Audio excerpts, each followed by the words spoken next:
Hello गुरु लोग, क्या हाल चाल। यार एक बड़ी मुश्किल बात बताऊं, स्ट्रेंजर थिंग्स फाइनली खत्म हो गया।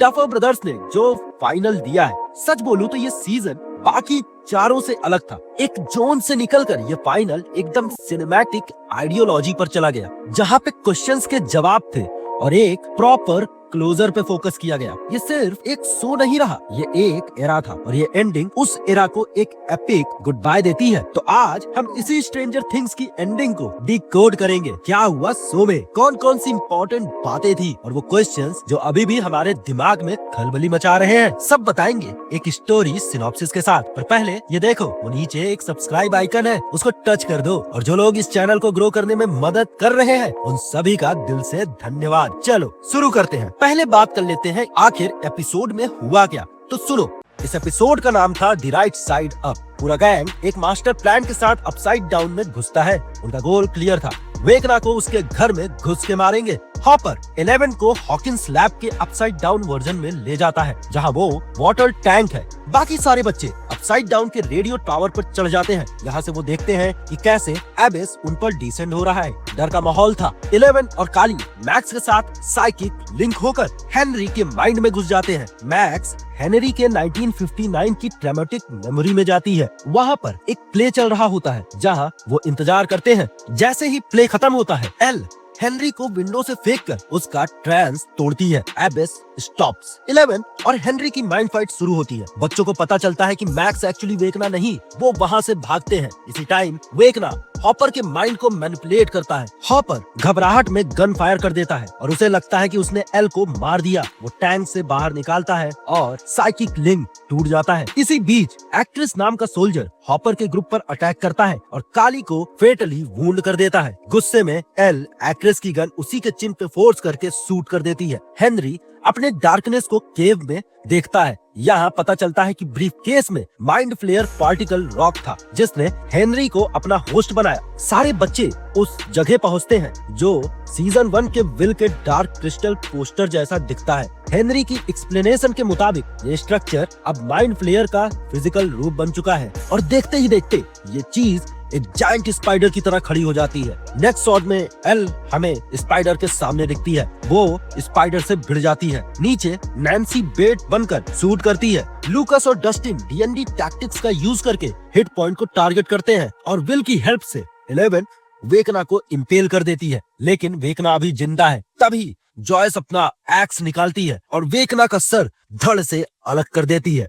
देन ग्रुप बच्चों को रेस्क्यू करता है। वो सब लैब को और पूरे अपसाइड डाउन को ब्लो अप करने की तैयारी करते हैं, लेकिन डॉक्टर के का ग्रुप उन्हें अरेस्ट कर लेता है। अगले ही शॉट में एल रिफ्ट के दूसरे साइड दिखती है। वो माइक से साइकिक लिंक के थ्रू गुड बाय बोलती है। वहीं पे बैकग्राउंड सॉन्ग बजता है पर्पल रेन और फिर एल अपने आप को सैक्रिफाइस कर देती है। एक्सप्लोजन होता है, एक्सोटिक मैटर ट्रिगर्ड एंड पूरा अपसाइड डाउन वाइप आउट। हमें एक रिदमिक बीट सुनाई देती है और लिखा रहता है 18 मंथ लेटर। अब सब बड़े हो गए हैं। हॉपर ने जॉयस को प्रपोज कर दिया। किड्स ग्रेजुएट करते हैं। डस्टिन एक रेबेलियस स्पीच देता है और फिर वो पार्टी छोड़कर घर पर D&D खेलते हैं। गेम खत्म होता है। माइक सबके लिए एक आइडल फ्यूचर एपिलॉग बताता है, जिसमें वो बताता है एल के सरवाइव करने की एक थ्योरी। फिर उसके बाद सभी लोग अपनी बुक्स रख के वहां से जाते हैं और उसी टेबल पे नए बच्चे आकर के बैठ जाते हैं। Series fade to black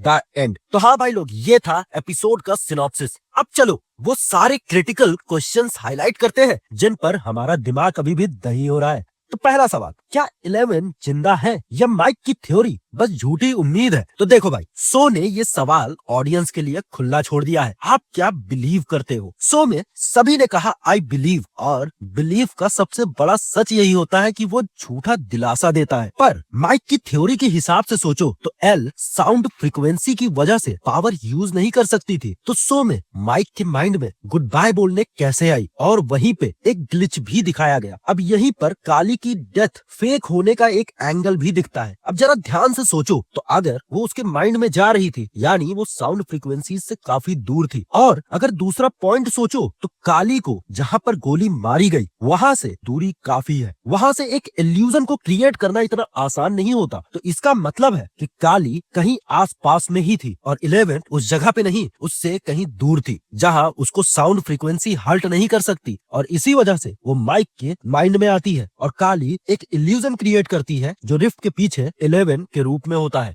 but यहाँ एक क्वेश्चन आता है, एल और काली ने प्लान कब बनाया? अगर ये पहले का प्लान होता तो वेकना जब 11 का माइंड रीड करता है तो उसे पता चल जाता। तो इसका सीधा सा मतलब है कि 11 और काली ने आखिरी टाइम पे प्लान बनाया। और अगर सोचा जाए तो 11 अगर जिंदा दिखती सो में तो मिलिट्री कभी पीछा नहीं छोड़ती और उसका जीवन वैसा ही रहता जैसे हम अभी तक देखते आ रहे थे। एक अच्छी जिंदगी तो वो भी डिजर्व करती है इफ सी इज अलाइव। आपको क्या लगता है कमेंट में बताओ। दूसरा क्वेश्चन, माइंड फ्लेयर असल में क्या था? तो अगर शो को ध्यान से देखो तो यहाँ पता चलता है कि माइंड फ्लेयर का एक्चुअल वे में कोई बॉडी फॉर्म नहीं होता। It's like a hive mind जिसको होस्ट की तलाश होती है। जब हेनरी को वो रॉक लाइक सब्सटेंस ब्रीफकेस में मिला उसने उसको अपना लिया, और यहीं पे ये भी दिखाया जाता है कि हेनरी के अंदर जो नेगेटिव एनर्जी थी, जो उसके अंदर डार्कनेस थी, जब माइंड फ्लेयर ने उसको होस्ट बनाया तो वो डार्कनेस इनहैंस हो गई। अभी यहाँ क्वेश्चन आता है कि हेनरी को ब्रीफकेस में मिला मिस्टीरियस रॉक क्या था? तो ये सवाल अगले स्पिन ऑफ की चाबी है। ये क्वेश्चन कहीं और आंसर होगा। अब आता है क्वेश्चन, विल बायर्स अटैक के टाइम हर्ट क्यों नहीं हुआ? अब देखो, विल का psychic high mind link Vecna और माइंड फ्लेयर से था, तो जब सब स्पाइडर पर अटैक कर रहे थे तो विल को पेन होना चाहिए था। पर एक्चुअली इसका जवाब डफर ब्रदर्स ने दिया। वो बोलते हैं कि सीन कट हो गया था और जॉयस का वेकना को खत्म करना उस लिंक को परमानेंटली खत्म कर देता है। थोड़ा कमजोर जवाब है पर चलता है। और अगर इसको ध्यान से सोचो तो यस, उस सीन में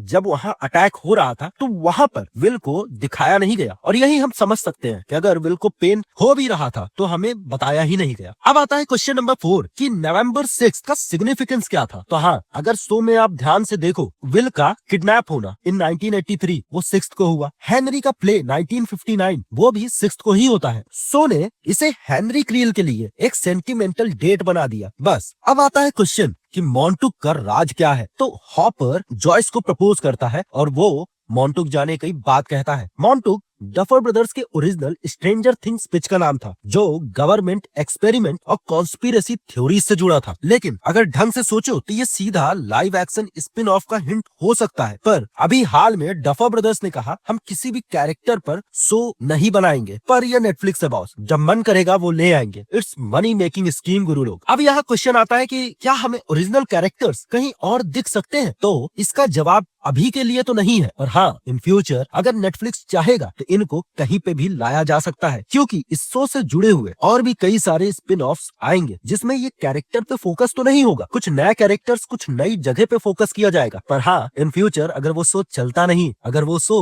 थोड़ा सा रैंकिंग में कम रहता है, तो नेटफ्लिक्स इन कैरेक्टर्स को वापस ला सकता है। तो बस यारो, ये था मेरा पूरा ब्रेक डाउन इस एपिक फिनाले का। जाओ आराम से डाइजेस्ट करो इस एंडिंग को। शायद 11 सच में आइसलैंड में चिल कर रही होगी। तुम्हारा क्या थॉट है? कमेंट करके जरूर बताना। और हाँ, स्ट्रेंजर थिंग्स की बातें होती रहेंगी, क्योंकि बहुत सारे प्लॉट होल्स भी हैं जो अभी तक अनआंसर्ड है। वेल, तब तक आप देखते रहिए डिकोडिंग्स ब्रेकडाउन्स। मैं मिलता हूँ नेक्स्ट वीडियो में, तब तक keep watching, keep decoding. Bye bye, take care.